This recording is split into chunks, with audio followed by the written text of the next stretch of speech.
silviculture, the silviculture programs that we offer, as well as I'll hint about a few things regarding biodiversity. And some of the earlier presentations also talked about biodiversity and habitat features, all that good stuff, so I won't harp on along about that too much. And Dawson did a great job earlier speaking about that.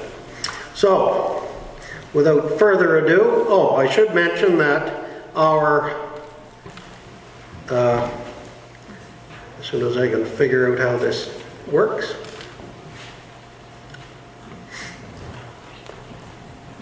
Christy, you know how to work one of these sometimes.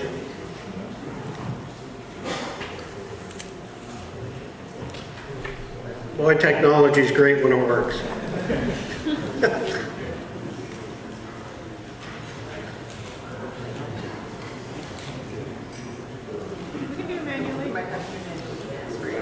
That's fine. All right, I should start by saying that this is the 25th year for the ASF. And it's hard to believe that 25 years have gone by so quickly, but it has. And I'm living proof that time flies. So 25 years of delivering silviculture programs and many other programs on behalf of the province of Nova Scotia. So, maybe advance.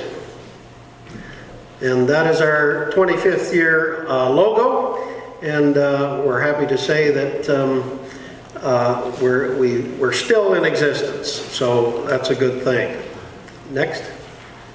So these are a few of the ASF projects that we've been involved in over the years, and I'll move this around so I can see this myself.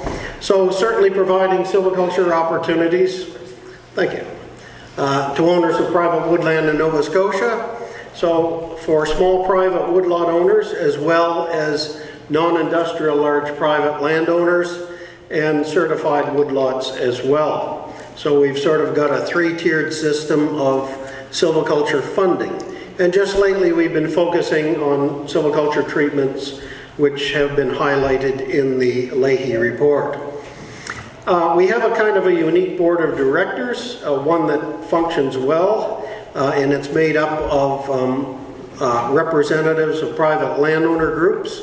4 of those folks sit at the table, as well as 4 forest industry representatives. And that is quite a unique makeup. I don't think there are any other organizations in the province with that representation at their board. And we also have representation, of course, from the Provincial Department of Natural Resources. So, just lately, of course, we have been involved in the Hurricane Fiona cleanup, and so we've been doing a lot of drone flying over the last couple of years, because really that's the only way to get into some woodlots. And drones have been used as well for looking at silviculture jobs and other things. So we've used drone technology a lot. We own 2 drones, and they're in constant use.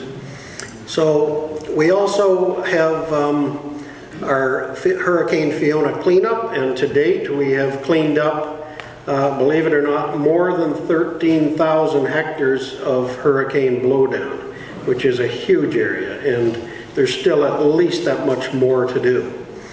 And this is all on private land. That doesn't include Crown land. So follow-up treatments on the Fiona hurricane sites involve trying to get these sites regenerated again after they've been cleaned up.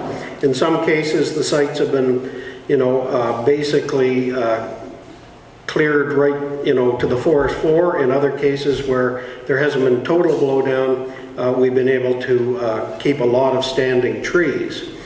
And we require at least 50% blowdown in order to, to attract any kind of Fiona cleanup funding. So it's not hard to find 50% blowdown in a lot of the areas in Colchester, Pictou, Antigonish counties along the north and east parts of the province. So when we do our Fiona site assessment, we look for regeneration, of course, and if there is already some advanced regeneration, we just move on and hope that that natural regeneration will survive. But if not, in most cases on Fiona hurricane sites, there is so much logging slash, so much coarse woody material that normally some kind of site preparation is necessary. And so we've initiated a site preparation program within the last year. We were able to tap into some ACOA funding for that because there wasn't any provincial money for site preparation, so we were happy to get federal funding for site preparation, and to date we've site prepared over 1,500 hectares. And then, of course, planting, if it's necessary, we do follow-up planting on Fiona cleanup sites, and then any early competition control or thinning after that. We also have a training program at the ASF for forest professionals involving forest ecosite, or FEC, training and pre-treatment assessment training, as well as mensuration and metrics and biodiversity, which all ties back into the pre-treatment assessment. And the province certifies folks that successfully pass the exams in those courses, and so you become a certified FEC assessor or a certified pre-treatment assessor through the province. We also offer a provincial scaling course, which hasn't been offered in years, if not decades, here because of the lack of scaling courses available. So we've been able to get on track with the province in offering this course in stacked wood and log scaling, which was very welcome. So we have a couple of individuals that work in our staff that are licensed scalers, and they've been offering the training, and it's been very well received. And then, of course, our regular auditing and monitoring programs, which help us to assess the success of many of the silviculture treatments that we've been doing. So, getting back just briefly on the Fiona cleanup, this, as of a couple of months ago, all those areas in yellow were areas that have been cleaned up through the Fiona cleanup program in the ASF. So you can see the extent to which the impact on private woodlots has occurred. So this is only private woodlots, doesn't include any crown land, but in that Cumberland, Colchester, Pictou, Antigonish area and down into Halifax County, as well as up in Cape Breton, in and around Gabaroos. There's been a lot of cleanup done over the last 2 years.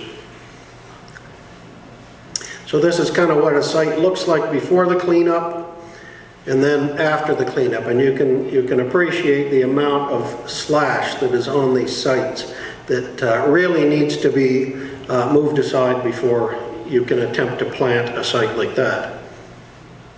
So we always, of course, prefer natural regeneration where possible, because normally those are the trees that are suited to the site. But if there's none available, or if there's less than 30% stocking, we generally look at replanting the site.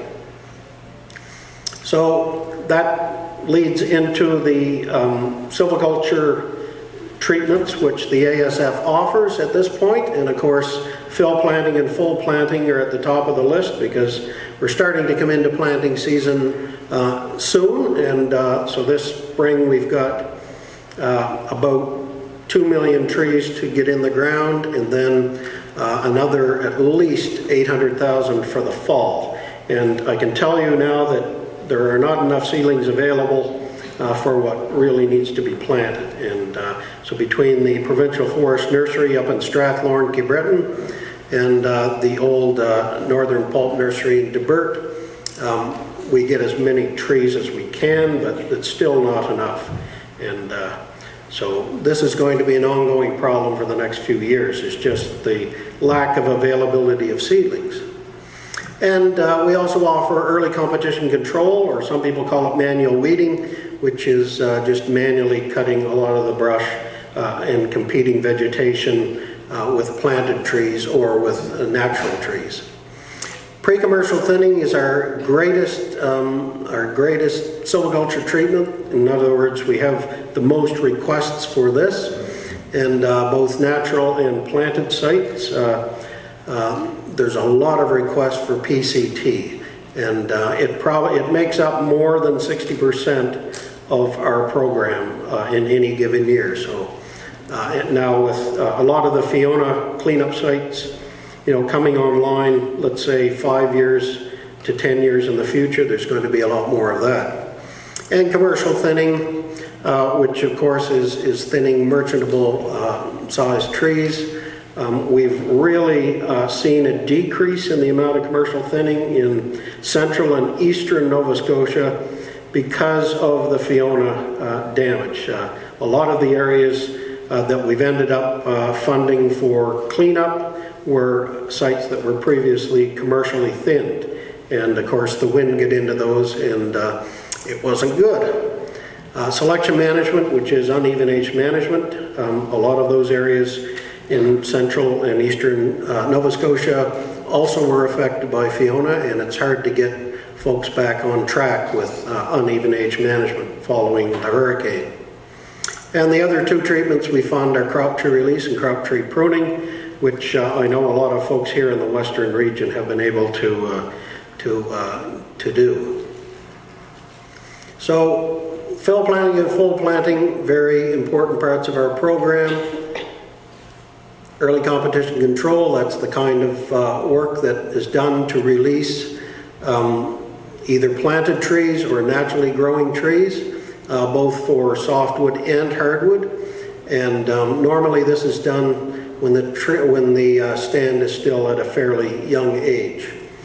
So we try to get the trees as close as we can to a free to grow stage.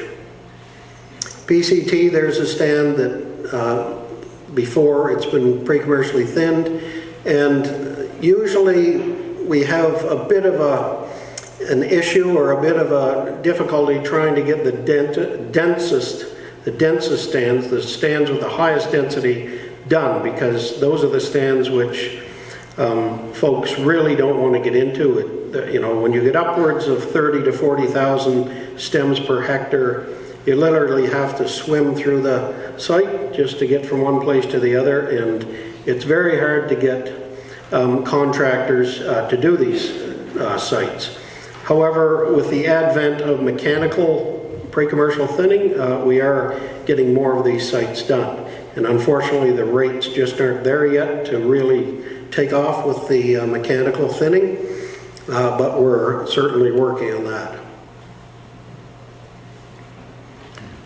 So selection management, as I said, is uneven aged management, and this photo actually was taken here in western Nova Scotia.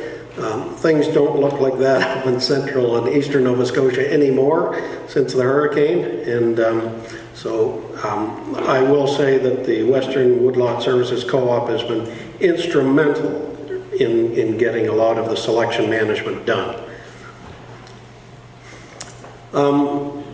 This is what a planting site looks like before it's been really site prepared, and you can see that tree planters can have difficulty getting over the site. So what we've been doing is dragging shark fin barrels around a lot of the planting sites, and these are just torpedo-shaped barrels with fins that have been welded onto them. They're pulled with a skidder, and you can see that in heavy slash, it works fairly well because the shark fin barrels do move the logging slash around so that planters can access good microsites.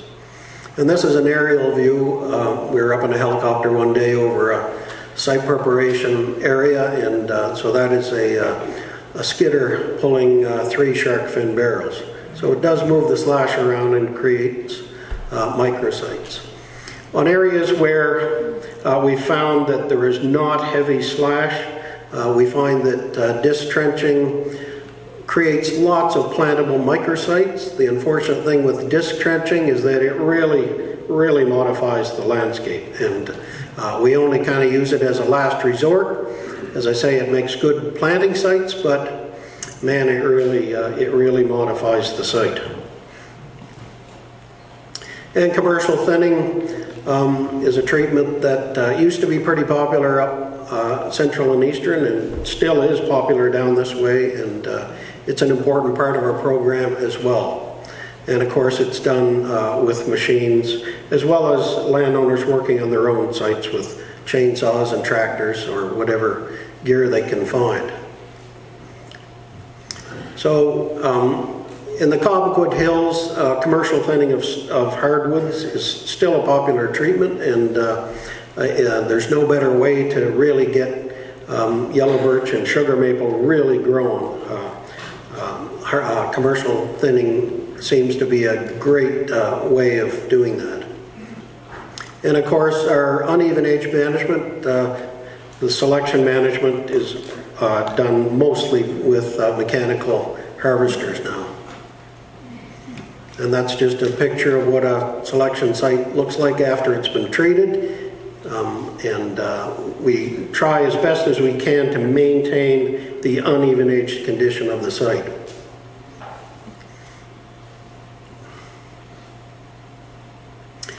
One benefit of selection management, uneven age management, is the fact that there's a perpetual source of seed trees, which means a perpetual regeneration of the site.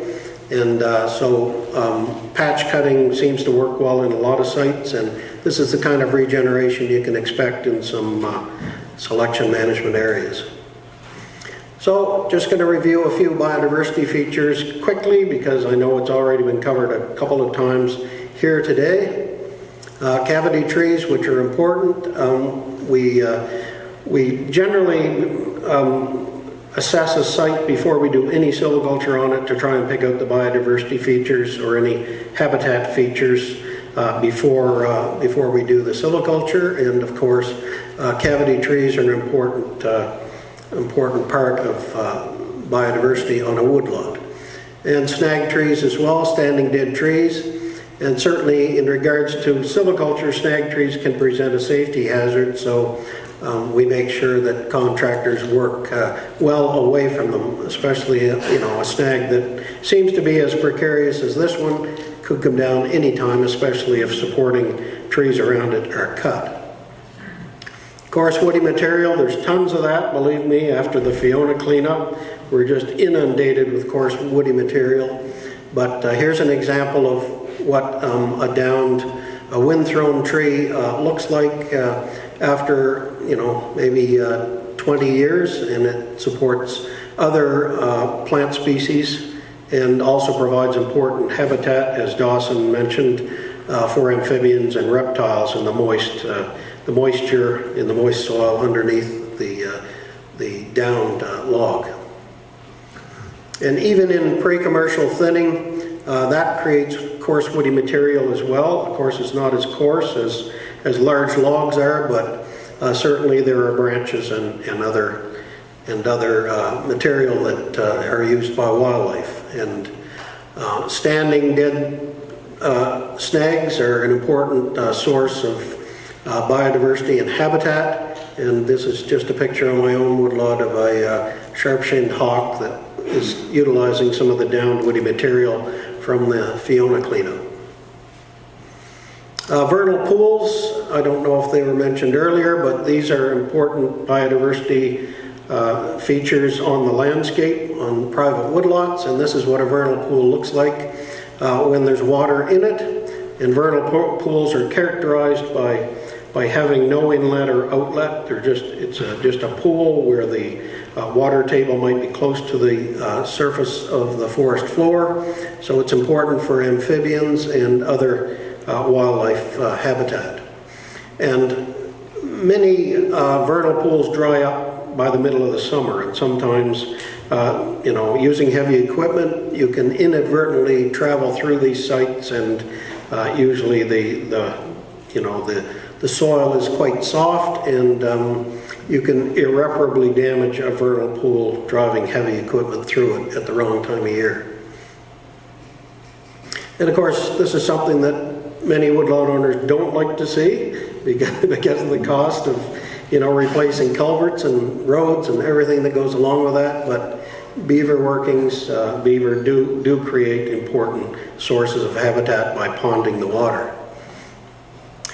Tree bark is not something everybody thinks of, but there's lots of space sometimes under hemlock bark, such as on this tree, where brown creepers or even small bats can take shelter, and so shaggy bark on trees is important as well. Not only softwood trees, but hardwood.